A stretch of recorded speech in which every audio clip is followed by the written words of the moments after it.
जय श्री कृष्ण, जय श्री कृष्ण, जय श्री कृष्ण। जय राधा रानी की जय, जय सिया रामचंद्र की जय, जय वैष्णो माता की जय, जय खाटू श्याम की जय, जय श्रीमद् भगवद गीता की जय, जय कुरुक्षेत्र से माटिर जय।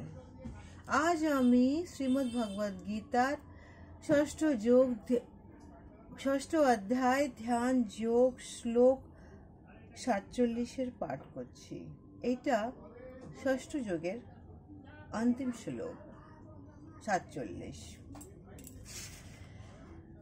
योगिनाम अपि हि सर्वेषां मद्गतेन अंतरात्मानः श्रद्धावान भजते यः मां सामेव युक्तम मतः।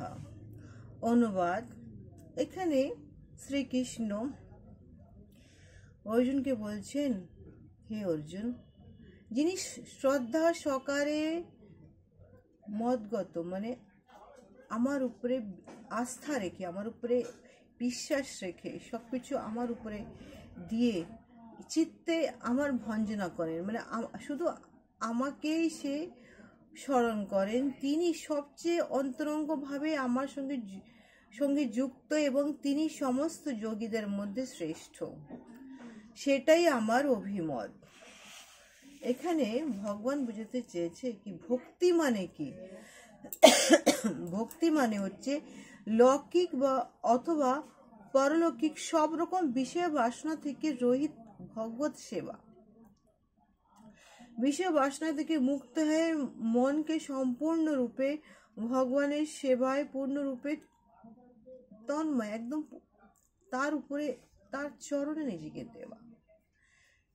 এখানে ভগবান বলছেন, শ্রীকৃষ্ণ বলছেন, তুমি ভক্তিবান হও, নিজের কর্ম ধর্ম সবকিছু আমার চরণে দিচ্ছ, তা সত্ত্বেও তোমাকে তো কর্মটা করতে হবে। যখন তুমি মনুষ্য জন্ম নিয়েছো, তোমাকে কর্মটা অবশ্যই করতে হবে।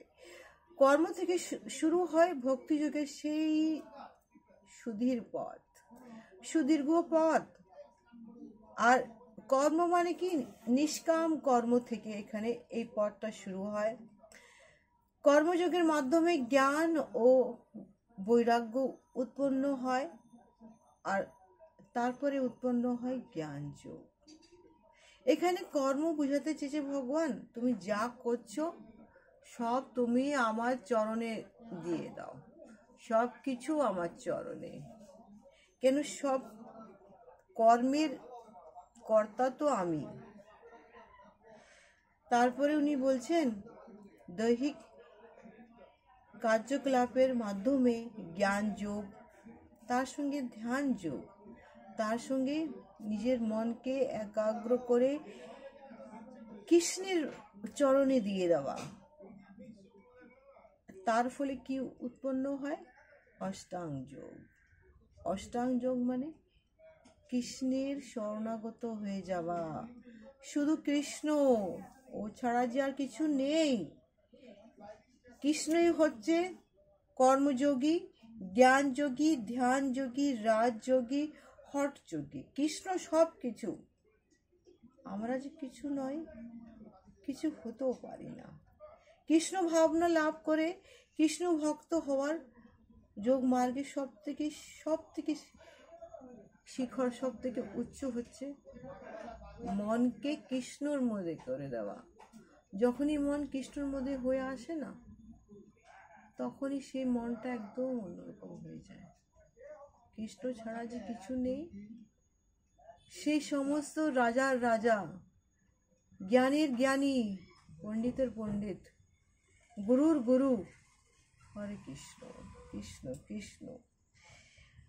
সৌভাগ্যের ফলেই আমরা কৃষ্ণ ভাবনা বিমূর্ত হয়ে ভক্তিযোগের পথে অবলম্বন করে, তার অনুযায়ী হয়ে, তার অনুশীলন করে, তার পথ ধরে।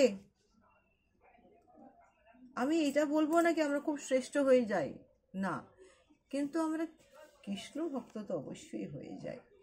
কৃষ্ণ ছাড়া যে আর কিছু নেই, কৃষ্ণ, শুধু কৃষ্ণ। হরে কৃষ্ণ, হরে কৃষ্ণ, হরে কৃষ্ণ।